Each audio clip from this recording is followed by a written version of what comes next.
मेरे प्रिय मित्रों, जय श्री राम। मैं मनोज भाई ज्योतिषाचार्य आज फिर आपके सम्मुख उपस्थित हुआ हूँ एक नए विषय को लेकर, जिसमें आज मैं जानकारी दूंगा बृहस्पति का राशि परिवर्तन होने वाला है 1 मई 2024 को। वो क्या फल लेकर आ रहा है सभी 12 राशियों के लिए, क्योंकि बृहस्पति का लंबे समय तक एक ही राशि में रहते हैं, आप सभी जानते हैं, लगभग 1.25 साल तक। तो ऐसी स्थिति में बृहस्पति क्या फल देगा सभी 12 राशियों को, मेष से लेकर मीन तक सभी 12 राशियों के बारे में बताऊंगा। उसके लिए आप मेरे साथ शुरू से आखिर तक बने रहें, जिससे आपको पूर्ण जानकारी मिल सके और आप उसका लाभ उठा सके। साथ ही जिन लोगों ने अभी तक चैनल को सब्सक्राइब नहीं किया है, उनसे कहना चाहता हूं कि चैनल को सब्सक्राइब और बेल आइकन जरूर दबाएं। उससे आप ही का लाभ है, नुकसान नहीं, क्योंकि जो भी महत्वपूर्ण जानकारी होगी वो आपको नोटिफिकेशन के रूप में मिलती रहेगी और आप उसका लाभ उठा सकते हैं। अब मैं बात करता हूं सबसे पहले मेष राशि वालों के लिए क्या फल लेकर आ रहा है, जिनकी चंद्र राशि यानी जन्म कुंडली में चंद्र राशि, जन्म कुंडली के अनुसार जो नाम निकलता है उसके अकॉर्डिंग जो राशि बनती है वो चंद्र राशि है। उसी के बारे में बताऊंगा सभी 12 राशियों के लिए। तो सबसे पहले मेष राशि के लिए क्या फल लेकर आ रहा है बृहस्पति का राशि परिवर्तन, जो कि 1 मई 2024 को मेष राशि से निकलकर वृषभ राशि में प्रवेश करेंगे। तो जिनकी जन्मकालीन चंद्र राशि मेष है, उनके लिए दूसरे भाव में बृहस्पति का आना, जिसके कारण धन लाभ और मान सम्मान भी उनको दिलाएगा। परिवार में वृद्धि और सुख में भी वृद्धि होगी और चल संपत्ति में भी वृद्धि होती है और ख्याति भी बढ़ती है।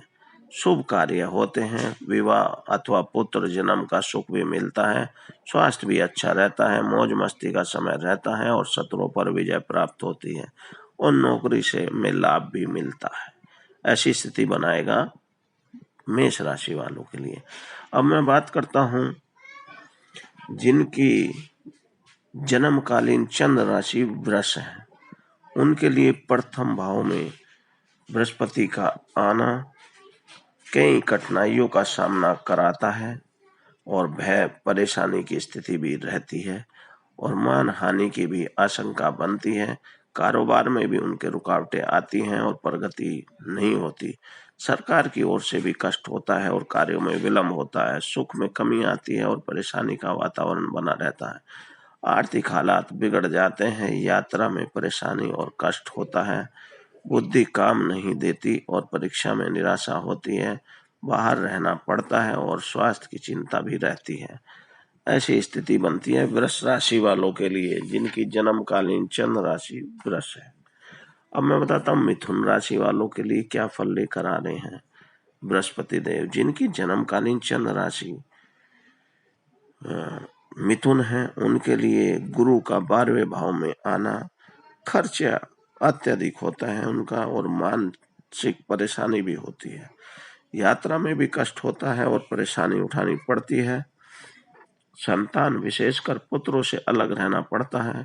सदाचार में कमी आती है और व्यक्ति व्यर्थ का झूठा उपदेश देता फिरता है और गृहस्थ में परेशानी होती है और व्यक्ति भ्रम में फंसा रहता है और शरीर अस्वस्थ रहता है और सेहत की चिंता बनी रहती है। किसी विश्वास पात्र मित्र एवं व्यक्ति से कलंक लग जाता है और हानि भी होती है।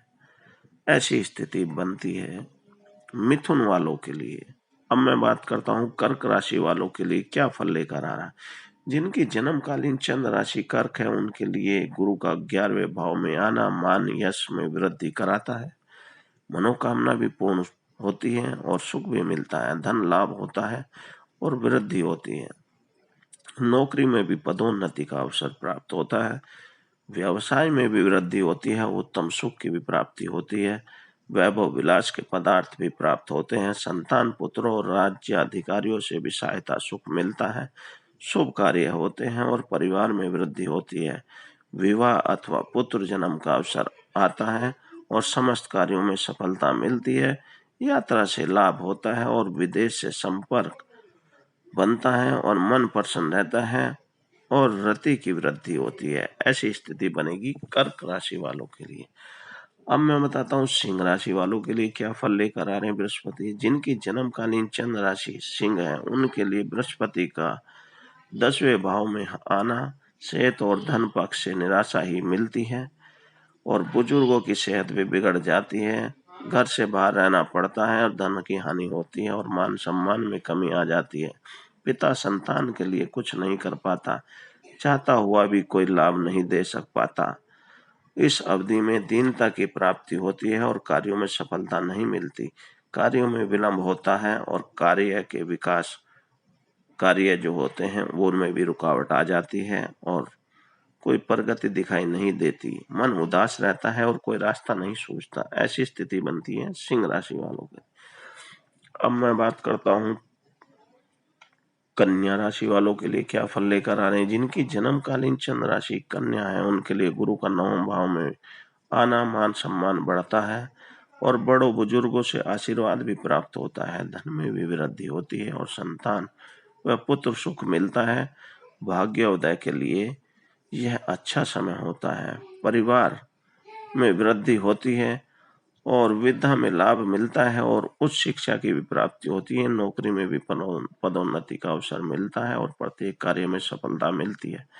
यात्रा में सुख मिलता है और लंबी धार्मिक यात्रा होती है और धर्म के कार्यों में रुचि बढ़ती है। भाइयों से भी सुख और सहायता प्राप्त होती है। आर्थिक स्थिति बेहतर होती है और नया पद भी प्राप्त होने की प्रबल संभावना होती है।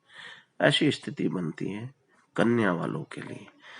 अब मैं बात करता हूँ तुला राशि वालों के लिए क्या फल लेकर आ रहे हैं। जिनकी जन्मकालीन चंद्र राशि तुला है, उनके लिए गुरु का 8वें भाव में भ्रमण करना आयु में वृद्धि कराता है, परंतु चोर रोग शोक और प्रशासन व सरकार की ओर से परेशानी व कष्ट होता है।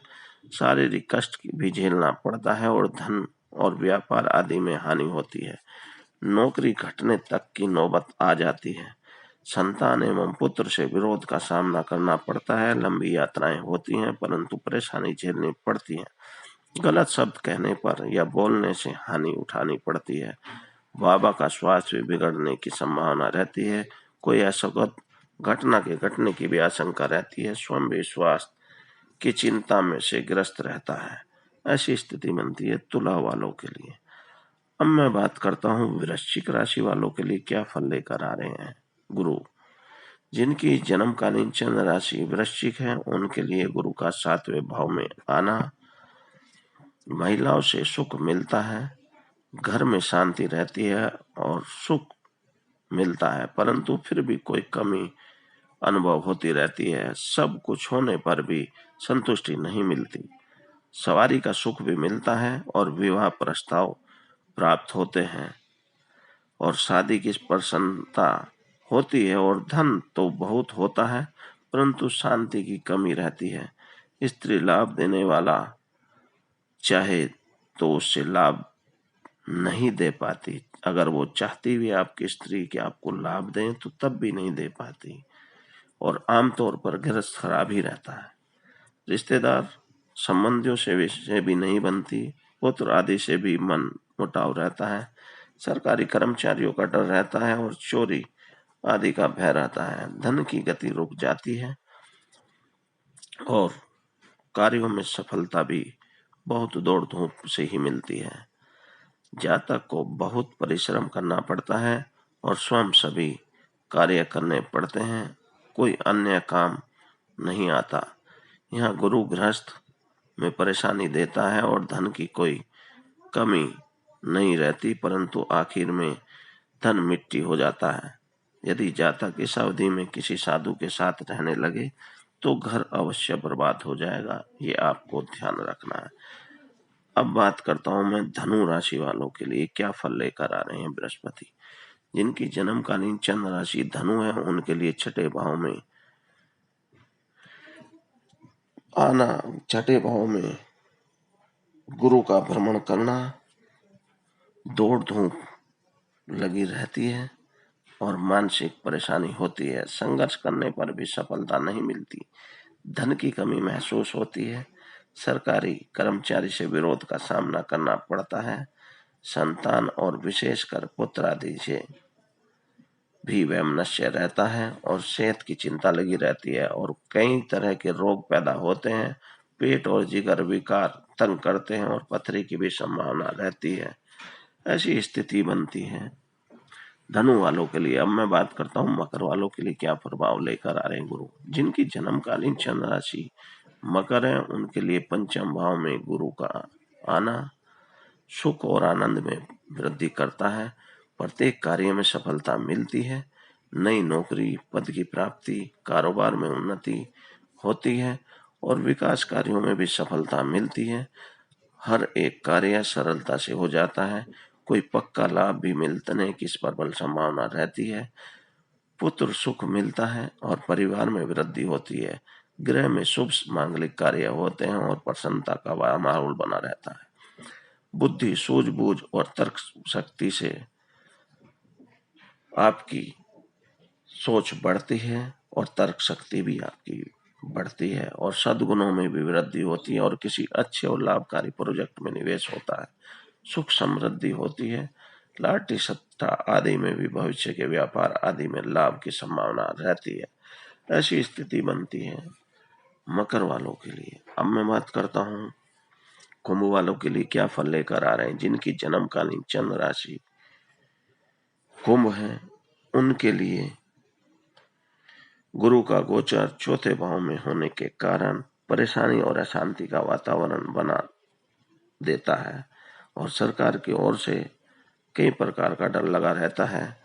धन की हानि का भी डर रहता है और शारीरिक कष्ट भी झेलना पड़ता है। घर जमीन जायदाद और परिवार का सुख नहीं मिलता और घर छोड़कर बाहर जाना पड़ता है। ग्रह में परेशानी होती है विशेषकर अपने ही लोग दुख देते हैं। वाहन आदि पर खर्चा होता है और शत्रुओं में वृद्धि होती है जिस कारण भय का वातावरण बना रहता है। ऐसी स्थिति बनेगी कुंभ वालों के लिए। अब मैं बात करता हूँ मीन वालों के लिए क्या फल लेकर आए। जिनकी जन्मकालीन चंद्र राशि मीन है उनके लिए गुरु का तीसरे भाव में आना कारोबार में परेशानी और कई संकट पैदा होते हैं। नौकरी छूट जाने तक की भी संभावना रहती है। सरकारी अधिकारियों की ओर से विरोध का सामना करना पड़ता है। धन और मान की हानि होती है। यात्रा में परेशानी होती है और यात्रा लाभकारी नहीं होती।